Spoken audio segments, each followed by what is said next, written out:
الحمدللہ رب العالمین والعاقبۃ للمتقین والصلاۃ والسلام علی شفیع المذنبین۔ السلام علیکم ورحمۃ اللہ وبرکاتہ۔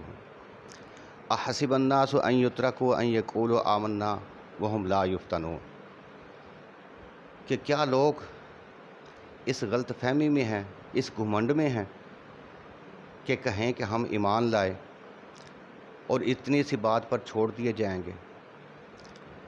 تو ہم نے ان کے پہلوں کو آزمایا، فَلَيَعْلَمَنَّ اللَّهُ الَّذِينَ صَدَقُوا وَلَيَعْلَمَنَّ الْكَاذِبِينَ، کہ جو آمنا کہہ کر مومن ہونے کا دعویٰ کرتے ہیں تو ہم دیکھتے ہیں کہ ان میں سے سچا کون ہے اور جھوٹا کون ہے۔ یہ آزمائش کھرے اور کھوٹے کے درمیان ہے، سچے اور جھوٹے کے درمیان ہے۔ یہ آزمائش کسی خاص قوم کے لیے نہیں، کسی خاص فرد کے لیے نہیں، کسی خاص جماعت کے لیے نہیں ہے، بلکہ یہ امتحان ہر کسی کے لیے ہے۔ کوئی کالا ہو، گورا ہو، عربی ہو، اجمی ہو، کوئی امیر ہو، کوئی غریب ہو، کوئی بادشاہ ہو، کوئی فقیر ہو، نبی، ولی، غوث، قطب، ابدال، ہر کسی کے لیے یہ امتحان ہے۔ ہاں، امتحان کا طریقہ کار مختلف ہے۔ جس حیثیت کا کوئی ہوتا ہے اسی مرتبے کا اس سے امتحان لیا جاتا ہے۔ اللہ تعالیٰ نے ارشاد فرمایا کہ لا یکلف اللہ نفسا الا وسعها، کہ اللہ تعالیٰ کسی بھی جان کو اس کی طاقت سے زیادہ اسے تکلیف نہیں دیتا۔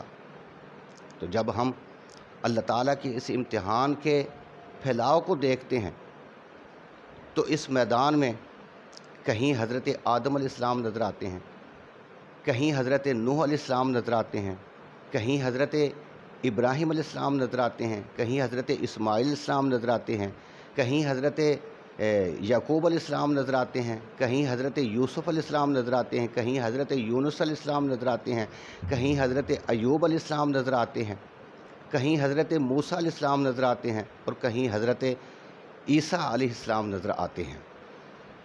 تو کبھی کوہ طور پر آزمایا جا رہا ہے، کبھی میدان کربلا میں آزمایا جا رہا ہے، کبھی جیل کی اندھیری کوٹری میں آزمایا جا رہا ہے، کبھی کنویں میں پھینک کر آزمایا جا رہا ہے، کبھی نمرود کی آگ میں پھینک کر آزمایا جا رہا ہے، کبھی مکے کی وادیوں میں آزمایا جا رہا ہے، اور کبھی طائف کی پہاڑیوں میں آزمایا جا رہا ہے۔ چونکہ یہ اللہ تعالیٰ کا طریقہ ہے کہ کسی کو پھولوں کی سیج پر آزماتا ہے، کسی کو تخت شاہی پر آزماتا ہے، کسی کو میدان جنگ میں دشمن کی تلوار کی جھنکار میں آزماتا ہے، کسی کو ذلت اور فحاشی دے کر آزماتا ہے، کسی کو حکمرانی دے کر آزماتا ہے، کسی کو غلامی دے کر آزماتا ہے، کسی کو بڑھاپا دے کر آزماتا ہے، کسی کو جوانی دے کر آزماتا ہے، کسی کو تندرستی دے کر آزماتا ہے، کسی کو بدصورتی دے کر آزماتا ہے،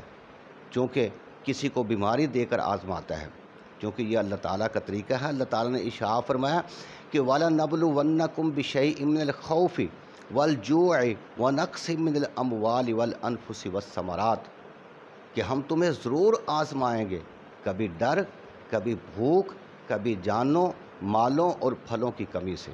اللہ کا ڈر، بجلی کا کڑکنا، بادل کا گرجنا، زلزلے کا آنا، اور رمضان کی بھوک کا کیا مطلب ہے؟ اللہ تعالیٰ تمہیں بھوکا رکھ کے آزمانا چاہتا ہے کہ کہاں تک تمہارا ایمان مضبوط ہے۔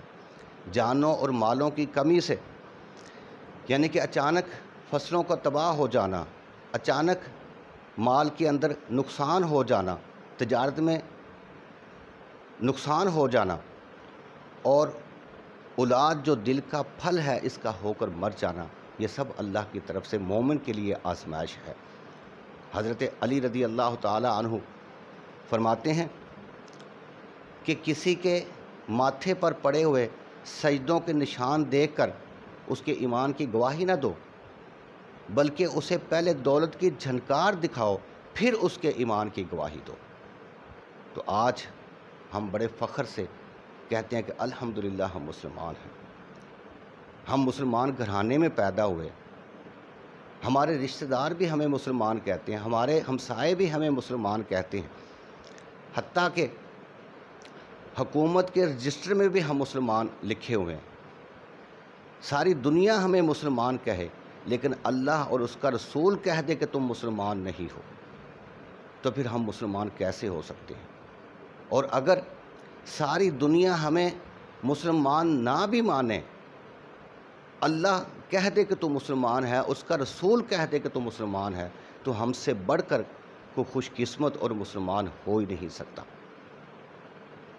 تو آج ہم سینہ تان کر بڑے فخر کے ساتھ کہتے ہیں کہ ہم حضور صلی اللہ علیہ وسلم کے امتی ہیں۔